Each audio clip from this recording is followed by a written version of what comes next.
Welcome to Storytime at the Roobus, a podcast about the Bonnaroo Music and Arts Festival. I'm your host, Sharla. And I'm Daniel, and it's good to see everybody again this week. We took a couple of weeks off again. It's funny you said see everyone because we don't really do video. Oh, well, maybe I'm mentally projecting or whatever. You know, I've gotten like notes from Taco from the What podcast a couple of times saying like, you guys should do video and everything. And that's cool. Like every once in a while we'll get on Instagram Live or something like that. But doing pre-produced video, it's hard, man. Oh, yeah. We don't really have video equipment, too. Yeah, not really like he does, to do like green screens and everything. Like, I don't know if anybody knows it, but you should totally go watch those videos that Taco produces for the What podcast that he puts on their YouTube channel. He puts a heck of a lot of work into that. So he puts a lot of like pictures of what they're talking about and videos and everything. Yeah. That's not an easy task. No. I mean, it's not hard to like drop stuff in a video editor, but it's time consuming. I've done it. Yeah, it's a lot of time goes into that. I've done that for like different things at different jobs in the past. And like, I don't mind it. It's fun, but I only got so much time, man. But yeah, all respect in the world for Taco. We love him to death. He does a good job behind the scenes with those things. But yeah, I had a great time. This past weekend, I caught up with a number of friends. I'm afraid to list everybody because I'll probably leave somebody out. So you saw Pretty Lights at the Caverns. Oh, man. That was absolutely mind-blowing. I was going to ask what you've been up to, but do you want to talk about that first since we're already into it? Yes, talk about Pretty Lights at the Caverns. Okay. Y'all, if you haven't been to the Caverns, first of all, you need to go check that place out if there's a show that you want to see. So Pretty Lights played at the Outdoor Amphitheater, which has only been there for a couple of years. They opened it up during COVID because they had like, you remember how it was back then. You had to be in pods and stuff like that. They needed a place where they could have shows because during COVID, you couldn't really have it with everybody bunched up in the cave. But it's kind of turned into its own thing. Between that outdoor amphitheater that's, nestled in the hills and the trees and the cave, I would dare say that the Caverns has turned into the Red Rocks of the South. It's so picturesque. It's so fun. The sound is really good at the outdoor stage, too, because it's up against that hill. So it's a little similar to Red Rocks. You've been there before. Me and you went to one of the first shows they did over there. Yeah, we saw St. Paul and the Broken Bones there during, the COVID times or the pandemic, I should say.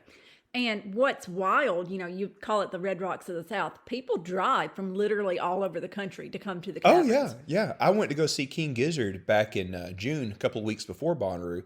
And I met a lot of people that had driven from California for that show because they had options for other King Gizzard shows, but that one was the one they wanted to go to. They were like, in a cave? Yeah. In the hills? That's amazing. Yeah. And I kind of caught the same thing from the Pretty Light show. He took a break between songs and was like, hey, cheer if you like drove more than 5 hours. And it felt like more than half of the crowd had. Oh, yeah. It was insane. But yeah.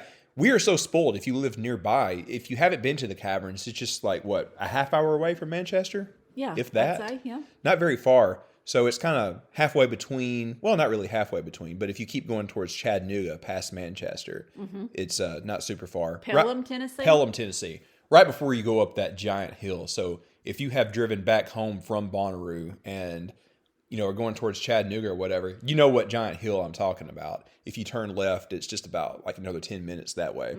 But I love that place so much, and I love that they're doing those little mini festivals like they did this weekend for Pretty Lights. Yeah, that's cool. I will gladly go to more in the future. And I like that they have the option for most things to just go for a day. Yeah. So if you're local and don't really have the time or need to save money and just want to go to like one show, from like King Gizzard or Pretty Lights or whoever it may be, or the Cave Fest that Taco talked about. Yeah, I was going to say, Taco went to a bluegrass festival there. Yeah, we should talk to him about that sometime. But yeah, I love it so much. They're doing such a good job, and they're growing their infrastructure over at the Caverns too. Go check them out. Find something that you want to go see, whether it be in the outdoor amphitheater or the Caverns. So they have camping there for some of their stuff too. Yeah. I wish I could have camped there. Well, I'll take that back because it was really cold the other night. I would not have enjoyed but that. But you have camped there. Yeah, I camped after that one King Gizzard show I went to. And they don't really have like the same infrastructure that Bonnaroo does. Like, you can't like take a shower and stuff like that. But they do have vendors and there's porta potties. So it's a more bare bones experience, but it can be done. And I recommend it. It's so fun out there too. Talk about the chickens. Tell them about the chicken stew. The chicken stew. We haven't even gotten to the actual Pretty Light show yet. But yeah. Oh, okay. So, well, I'll get to that in a moment. So the other night, I'm there with Kevin from Camp Red Roo. He's been on the show a couple of times in the past. Really good dude, lives down in Birmingham. He's instrumental in Red Roo and the beer exchange and stuff like that. You need to meet him if you haven't already. Sweet guy. Anyways, Pretty Lights had started playing. You know, he was playing for like 3.5 hours, him and his band.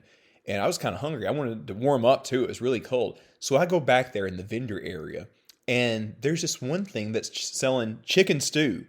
And for those of you that are kind of from around here, I'm going to tell you this, and you're going to understand what kind of chicken stew this was. Think Sunday afternoon at a volunteer fire department, somebody's selling it for a fundraiser. And it comes in a gallon-sized jug. Yeah, it was like a little Tupperware thing. And it was like $7 or $8. So I'm like, you know what? I'm getting myself one. And I'm spoiling Kevin because he bought me a drink when I was in Salt Lake City. Okay, so I think up north, they call it Brunswick stew. Brunswick? I think it's the same thing. Okay, that seems to check out.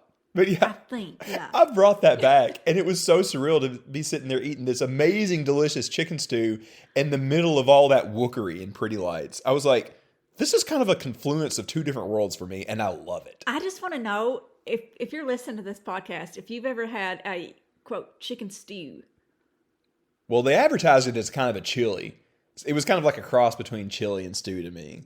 The two are... What? The two are related. The two are related. No, it's not. If you've ever had a chicken stew, let us know. You got to put some crackers with it. They did give me some crackers. Oh, yeah. Just let us know if you've ever had real chicken stew. Okay. Tell us.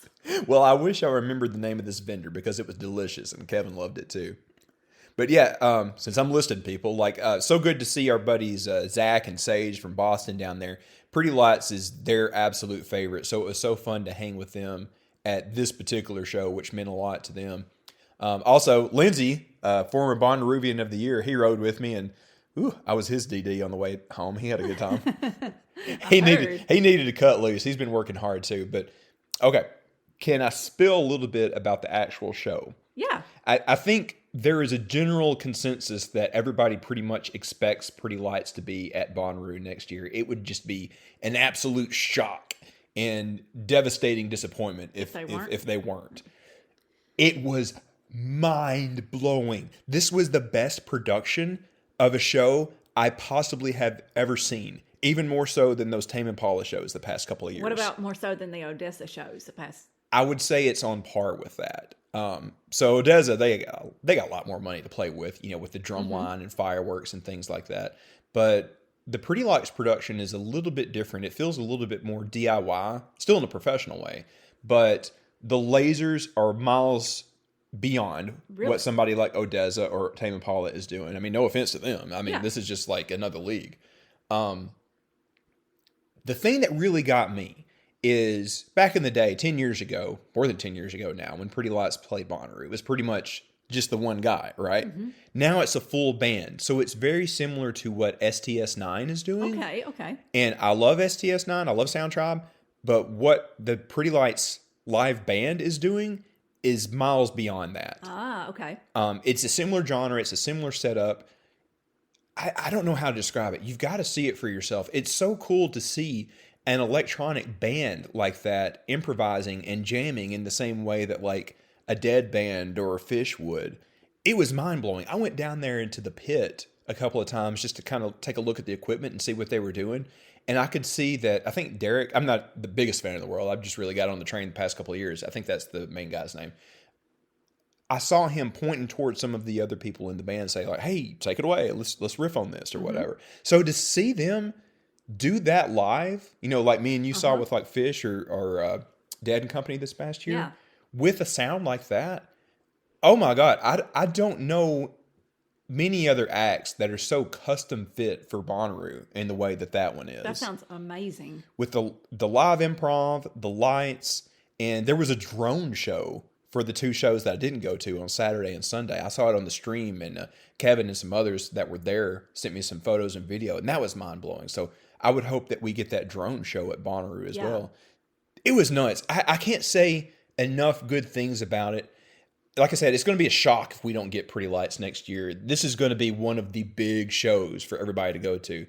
I don't think that Pretty Lights is a marketable enough name to put on the top 3.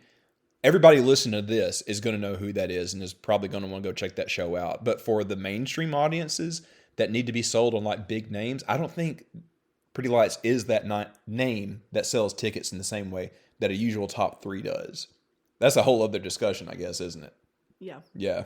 But yeah, that's my review of Pretty Lights. If you get the chance, go see the show. And yeah, I'll see you there in June. That's going to be a good time, man. So I've only recently gotten into Pretty Lights, like very recently, since you started talking about them, and I'm already obsessed. So. Well, it's so fun. It is similar to Odessa in some ways. The Venn diagram doesn't layer that much. No. There's a lot more like old soul samples and stuff involved. It's more digestible EDM. Right. So, I mean, this isn't to say anything about, music that a lot of you may enjoy, but I've never been able to get into like the really hard, glitchy sounding EDM. It's fun to go for the roller coaster ride that one of those shows is, I'll go with a friend at Bonnaroo to go check that out. But this is more my jam, like this or Odessa. No, I like Pretty Lights because I can listen to them in the car. What do you mean by that? So like the heavy stuff, I can't do it in the car. Yeah. Me personally. But Pretty Lights, I can listen to them anywhere. So Sometimes I'm going somewhere with Brooklyn and she's jamming out to like something like really heavy. And I'm happy for her, but I'm just like, this isn't what I would play. Right. But, to each their own. And that's kind of the whole point of our whole community, Right. But whatever. Anything else on that? No? Okay. Yes. Do you have anything else on that, No, Daniel? we got to get out of the habit of saying things like that. Oh, I got so many things I could talk about that show the other night. Let's just talk in person sometime. We do have something coming up next week. Yes, and it was one of the reasons that we want to get this podcast out before I'm traveling. So go ahead and tell them about it. Yeah. So many thanks to Sam Carbine, one of our Patreons. We have an event coming up in Nashville on Sunday at 2 p.m. We've got a Totem event. And it's going to be at Wedge Pizza and Pub, again, starting at 2 p.m. And it's just going to be one of our kickoff events where we talk about Totem. Yeah, we had kind of a beta event here in Huntsville about a month ago, just kind of work out the kinks with what we would do at an event like this. We had a bunch of friends there. We talked about this last time. So I think we know what we're doing this time. So we're hoping that we're going to have a lot of people that we haven't been in touch with, that we haven't gotten to know personally. They're going to be out there at Wedge Pizza in Nashville. Again, it's this Sunday, the 12th at 2 p.m. It's just a little south of downtown. I think it's just like... it's off of 65 North. Yeah, I think it's like about 10 minutes away from Jack White's place at Third Man Studios, if you know where that is. So, in case you haven't heard, Totem... Oh, yeah. I don't know if you were going to talk about this. Yeah, in we case need you to. haven't heard, Totem is now an official nonprofit organization. I think we were all a little shocked that we got approved so quickly. It only took, 3 weeks? Like 3 weeks? If that. So Totem is now an official 501c3. So here's a couple of things that means, and we do need to discuss this. So those of you that are Patreons, we're going to get to you in just here a moment, you will receive a receipt at the end of the year for this weird 3-month period, October, November, and December. Mm-hmm. And you will be able to claim that on your taxes next year. It'll now that go we're from approved. The date that we applied. So yeah, roughly October. I need to double check. It's like October, some date in October. I can't remember. Yeah, but you will be able to put that down as a charitable contribution. Mm-hmm. So that also applies to any of you that would like to sign up as a Patreon moving forward. Since we are now officially approved as a 501c3, you can do that. That's one of the benefits of being official and blessed by the government now. Mm-hmm. Another one is we can get supplies and stuff and write off the taxes. Oh, yeah. Yeah, we don't even really need to get that much. So we can talk about this since we're already talking about 501c3 stuff. So you can find our Patreon at patreon.com/ROObus. It may change to Totem later on. We need to work on that. But you can sign up as a patron of this podcast and of Totem, and 100% of what we collect is going to that. A lot of it will be to fund stuff for our scholarship winners. But also there's, administrative stuff. We had to apply for the government, and we'll probably get some signage and stuff to put out next to the bus at Bonnaroo next year, which I don't know if we've really talked about that either.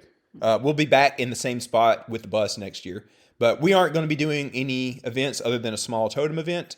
And honestly, I want to slow down because I want to hang out. Our only focus is going to be promoting Totem, so we'll have some stuff so you can learn more about that. We need to... do it like a Patreon only podcast. So we do need to do that. Yeah, we haven't done that in a while. Well, that's a project for us after I get done traveling next week. You want to do that? Yes, that'd be cool. So yeah, one other thing that I did want to call out, since I know we got a lot of ears from all over the place for this podcast, We want to do some in other towns after the new year. These, little events where we talk about what we're doing with Totem, do some of Charlotte's Bonnaroo trivia, and just generally have a Bonnaroo hangout. I would love to do one in Atlanta. I think our good friend Maddie is on the case with that, finding us a spot. And I'm interested in doing one in Knoxville because Knoxville is kind of a weird home to Bonnaroo in some ways since the former AC office is over there and there's a lot of Roovians over there. So if you're in the Knoxville area, at some point, perhaps in January, maybe later in the year, we'd like to do something over there. So reach out to us if you can. We'd like to make a long-term plan of doing one over in the Knoxville area. And can I talk about this other place that you know about that we're probably going to do one at? You know what I'm talking about? Oh, yeah. With Evan? Okay. Oh, yeah. So here's the deal. It's going to be fun. One nice thing about my day job is I get to travel all over the country, being a cheerleader for science and exploration. But I get a little time to myself. So I get to see cool things in all these towns. So if everything goes to plan, in February, I will be in New York City, in Manhattan. And I have been working with some of our good friends, Evan and Skylar. What's up, y'all? To potentially, this is not set in stone yet, do one in New York City. So more to come on that. It will be in February, I think a couple of days after Valentine's Day. So if you are in the New York area, I hope you can come to this tentative Totem event that will be up there. Why don't you just follow on up there with me, Jane? Okay, I will. Yeah. I don't have to solo this one. I might. Well, I'll have a board member or two with me in New York, so I may. Evan and Skylar are board members. Yeah, I may put them to task. Yeah, y'all heard that. I just volunteered you for that. Voluntold. Speaking of Totem and Patreon, do you want to list everybody off? I'm ready. Let's go for it. All right. JB, Sam, Austin, Madeline, James, Chelsea, Ryan, Chris, Skylar, Dan, Ernst, Bill, Harris, Keith, Casey, Chloe, Dave, Amanda, Aaron, Nick, Maddie, McFerg, Kent, Randy, Greg, Eric and Ben, Evan, Jay, Chloe, and Sean. Yeah, thanks everybody. Thank you so much. And by the way, I saw a few names on that were at our Halloween party. I kind of hinted at that the last episode, trying to get other Huntsville area Roovians. We did have quite a few over here about a week and a half ago. There were a few on there. And I told some friends privately, that party was like the perfect level because it was wild and fun, but the cops didn't get called on us. We didn't tick off any neighbors. No, that was, yeah. My house didn't get trashed. No. But we still got wild. There was no fires this year. This time. This time, there was no fire. No, there can't be any fire. I don't know if you guys are around here or not, but it's been an awful drought. We can't do stuff like that right now. There was a fire last year. Yeah, last year was a little much. In a fun way. That's just what we do around here, I suppose. All right, we're going to take a quick break, and when we come back, we're going to talk about the news that dropped this week with the dates and a couple of other little details in tea, too. Okay, Daniel, you want to talk about the dates that dropped in the start of ROOmor season? Yeah, let's get into this. This is our big meat and potatoes for this week, I suppose. So, to the shock of no one, the dates are remaining the same as they have always been. They're going to be the weekend around June 13th to 16th. So, if you remember, that's kind of roughly the same time as Father's Day, and it's a couple of days before Juneteenth. I think everybody had already suspected that, but since it hadn't been announced, there was some understandable anxiety because people need to request off and stuff. Yeah. Like, I get it. Did you go ahead and put in your dates? I did, yes. I kind of knew that it was going to be those dates, so I've had mine on the calendar for months already. I mean, I could have already did it, but... There was part of me that was still a little worried because I've got to go on a work trip like a week or two after that, and I'm like, oh boy. I knew it was probably staying the same, but I was still like really concerned for a minute there. But we're good. We're good. I think a lot of people breathe a sigh of relief. So, y'all, let me put it this way. I have to carefully choose my language. I get the blessed opportunity to talk with some of the good people with Bonnaroo every now and then because, we've worked closely with them on events, and now they're starting to work with us on the whole Totem Foundation thing. So there's some things I can and can't say about this because I want to respect them. But here's what I can tell you. The reason that the dates weren't announced until last week was they had not really trouble, but they were playing some cat and mouse games with the whole hotel situation. Mm-hmm. Charlotte, did you see the announcement, I suppose, about the hotels? Yes, I did.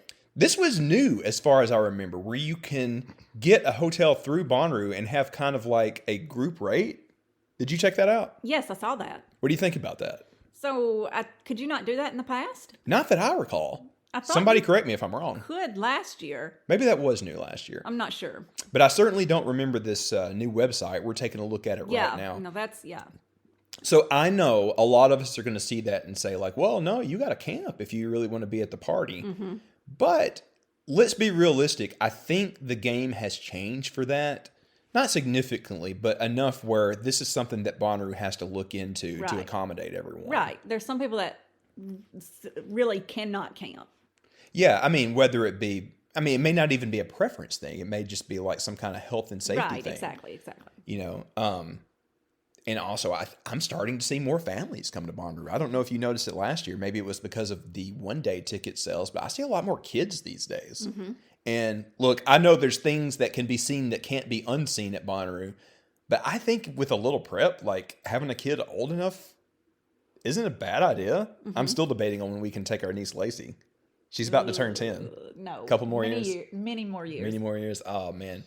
But yeah, when it comes to these hotel things, so there are a number that are just up the road in Murfreesboro. We're looking at it now. It looks like the majority of them are under $200 a night. So most of you listening to this is not going to be something that you're interested in. You know, the party is in the campgrounds or group with us or something like that. Mm-hmm.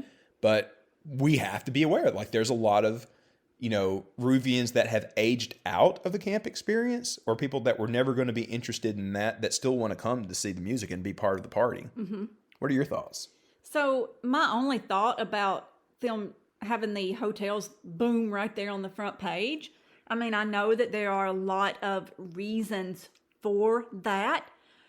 However, I will say there are a lot of new Bonnaroovians that truly do not know about the camping experience of Bonnaroo. Have no idea what it is, don't know about it, and will just instantly see that and just be like, oh, I got to get a hotel. No, that's a fair thought.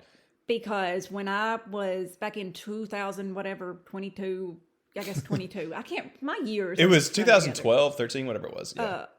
No, 22.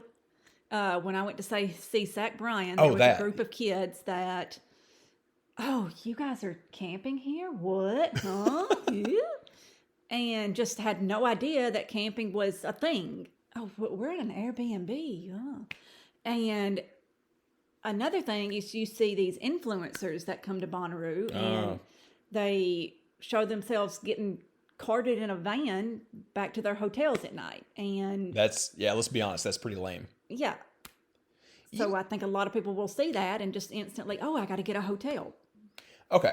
And that's just my opinion. So here's my thought. I think that is something that you can definitely experience in Cinderoo, seeing those influencers, be carried around on a velvet chariot or whatever. Yeah. You aren't going to see that in the campgrounds. And there's a lot more happening in the campgrounds.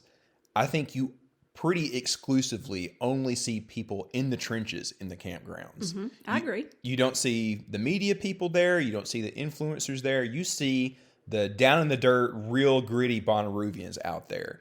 And I don't just mean like in group or RV or GA camping. I mean like at the plazas too, now that we have so much more happening out there in the campgrounds. I don't think you're going to see that stuff out there as much. And honestly, these days, that's where half the party is anyways. Oh, I completely agree, 100%. So I think that a lot of that more Wookiee side of Bonnaroo is always going to be maintained out there because of that. I think a lot of the people that you're talking about, you're never going to see them in the camps anyways. Oh, I know.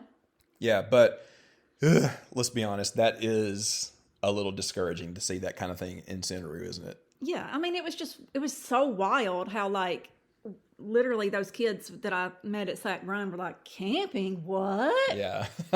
Just like if that was just some foreign thing, Here's the thing, though. It is a double-sided coin. Like, that is something that is a little antithetical to the original ethos of Bonnaroo, but at the same time, you still got to have those sales to that kind of absolutely. And also, there's only so much space for camping. Yes, that's very true. Yeah. This is one of those things where I can't really talk about, but that is a struggle for them sometimes, yes. I mean, there's only so much room. So, I mean, there has to be hotel space. There has to be hotel rooms. Yeah. And working in tourism for so many years, I mean, I understand how the hotel industry works, and the hotel rooms are going to book up regardless. So. And this was kind of the reason for the delay is this, they had to play a little bit of a cat and mouse game to keep those group rates for people coming to those hotels, but also for their staff. So this is one of those behind the scene things that's easy to forget about, but they have a lot of on-site staff for weeks ahead of time for setup, for weeks afterwards for breakdown, and then of course people that need to be there to work Bonnaroo while we're there to make sure that we have a good party. That is a ton of people that they need to have in hotels just down the road so they can get in and out. A lot of those people realistically can't camp for like more than a month in some cases. Right. So they got to have those hotel rooms. So if they were able to play that cat and mouse game and not announce dates in order to get cheaper rates to run Bonnaroo, that's things that could be passed along to other things. Right. Like booking bands, having cooler stuff out in the campgrounds. Right. So, yeah, I know it was frustrating to have to wait to put in your time off request, but I think this is going to pay off for everyone pretty well in the long run. Oh, absolutely. And honestly, that's probably one of those things that they don't want people to have to worry about. So there is a ton that happens behind the scenes that people just don't think about. And they talk about this on the What podcast. That was one of the reasons they started. I've heard this story from them a number of times. They were walking around and saw the wiring and just wanted to understand more about the story, about all the logistics that go into everything. And like you said, they talk about this on the What podcast way more than we do, but the stuff that goes on, the logistics that go on behind the scenes at Bonnaroo is just... It's insane. I mean, it goes on year round, and it's just phenomenally just goes deep and deep and deep and deep, and it's just layers upon layers upon layers to make something like Bonnaroo happen. Yeah. I mean, I do events at work, and just for some tiny afternoon donut event, the logistics that go into that. So the logistics that go into something like Bonnaroo is just layers upon layers upon layers. I mean, it's just wild. And let me say something for them that they can't necessarily publicly say. A lot of people think that they're part of Live Nation now. They have all this money and all these resources. No, they don't. No. They operate largely independently, and that's not to say completely independently, but they don't have Big Brother looking over their shoulder as much as most people realize. This time of the year, it's a relatively small office planning ahead for Roo next year. I know I say it on just about every podcast, but I'm one of the moderators of Reddit, and sometimes people just post the dumbest stuff on there, and it'll be like, why don't they do this or why don't they do that? If they could, I'm sure they would. Yeah, stop. They have certain limitations, but Right. anyway, I don't want to speak too much for them, but I just wanted to pass along. Those are some of the things to consider as we move forward. I do think that things are going to be changing just a little bit this year, and it would be silly not to expect, small changes year to year. So I think look for more news on the camping experience and other things. I don't want to say too much just yet, but I think they will have more. And from what I understand, don't hold me to this, I think the pre-sale is going to work just a little bit differently this year. So look out for that. I think they will be publishing more news in a week or two about that. Right? Okay. And keep an eye on the festival too. He's been... Yeah. He's been able to be in the same position and say things that they can't necessarily. He, she, they. The owl. The owl.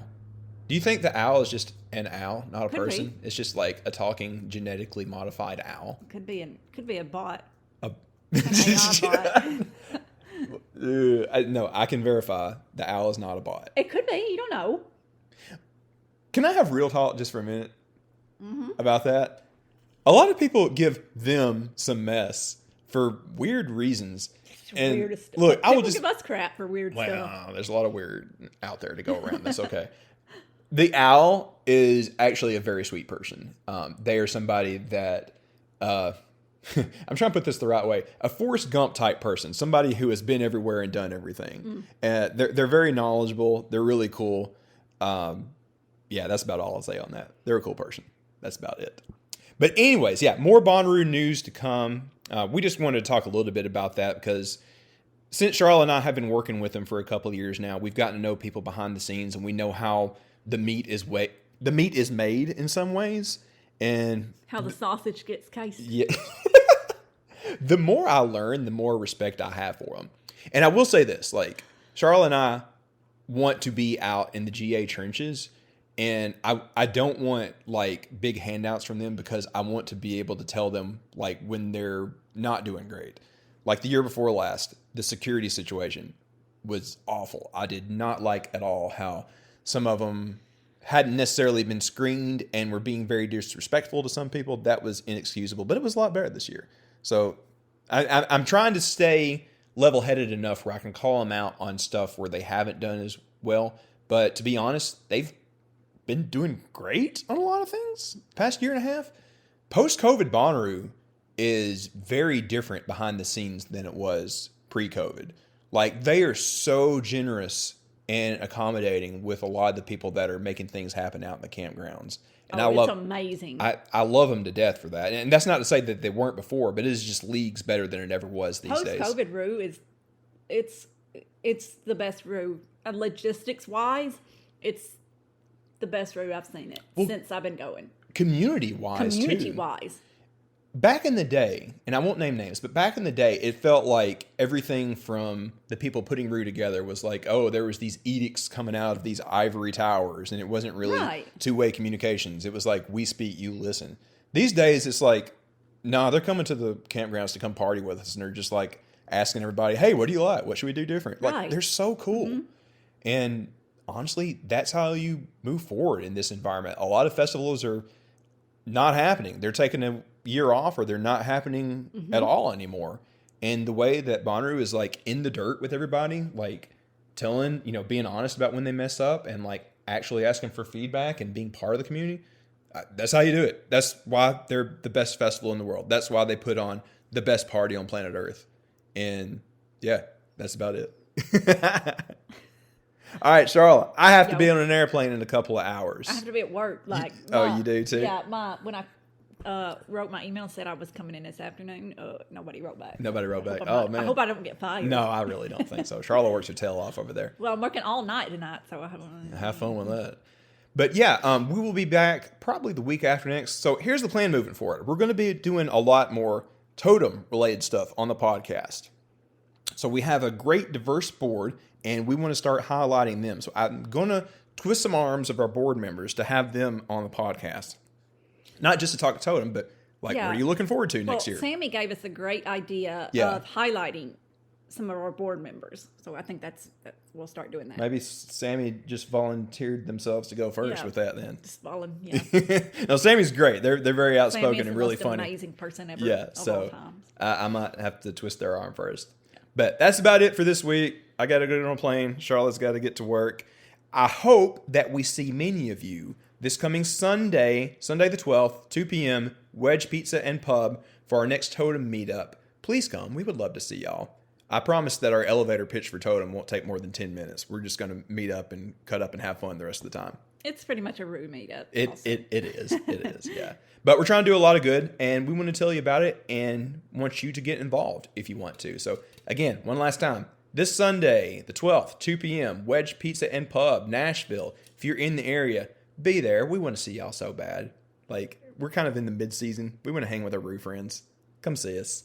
That about it, Charles? Yes. All right. Do you have anything else? Oh, gosh. Guys, we'll see you here in a few weeks. Hopefully see you this Sunday. Till then, get out there and radiate positivity. Bye. Love you. See you soon.